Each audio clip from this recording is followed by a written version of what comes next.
દ્વારકાધીશના સાનિધ્યમાં 37,000 આયરાણીઓને રજીસ્ટ્રેશન કર્યું હતું, પણ હું માનું છું ત્યાં સુધી 37,000 નહીં પણ 50,000 થી 60,000 આયરાણીઓ આજે ભાગ લીધો છે અને દ્વારકાધીશની દયાથી બધી બહેનોએ પોતાના પરંપરાગત કપડામાં, ટ્રેડિશનલ કપડામાં, જો આપ જોઈ રહ્યા છો, તમામે પોતાનો આગવી ઓળખ એટલે કે આહિર સમાજની ઓળખ જે ટ્રેડિશનલ કપડા ઉપરથી આપણે કહી શકીએ, વિશ્વમાં પણ આ કપડા પહેરીને જાય તો કોઈ પણ વ્યક્તિ એવું માની લે કે આયર જ છે એમ. એટલે કૃષ્ણ ભગવાનની દેણ છે કે આહિર સમાજની બહેનો આજે પોતાના પરંપરાગત પહેરવેશમાં આવી છે અને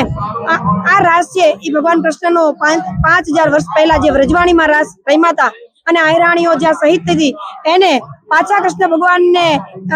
લાવવા માટે થઈને આજે અમારા ઈષ્ટદેવને અમે લોકોએ આરાધના કરી અને અમે ધન્યતા અનુભવી.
આજે અમે યદુવંશીઓએ એક લોહિયા આહિર એક સૂત્રના માધ્યમથી આજે અમારો પરંપરાગત વેશ જે વ્રજવાણીની અંદર રાસ રચાયો હતો એવો જ રાસ આજે અમે દ્વારિકાની અંદર રમ્યા કે આહિરની તમામ બહેનો છે એ આજે દ્વારિકામાં પધારી અને એવો જ વ્રજવાણી જેવો જ એક રાસને અમે રમ્યા અને એના દ્વારા અમે એક લોહિયા આહિર એટલે કે સમસ્ત આહિર જ્ઞાતિ છે એ એક થઈ, એક સંગઠન થઈ અને રહીએ છીએ એવું અમે બધાને દર્શાવ્યું છે. અને અમે એક એવું દર્શાવવા માંગીએ છીએ, આવનારી પેઢીને બતાવવા માંગીએ છીએ કે ભાઈ આહિર જ્ઞાતિ છે એ આપણા માટે શું છે, એનું ગર્વ છે આપણને, તો આપણે આપણા પરંપરાગત વેશની અંદર આવી અને એનો આપણે ગર્વ લઈ અને આવા રાસનું આયોજન કરવું જોઈએ.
પેલું તો છે કે અમે યદુવંશી આહીરો બધા આજે કેટલા મહિના થયા આયોજન કરતા હતા કે કેવી રીતે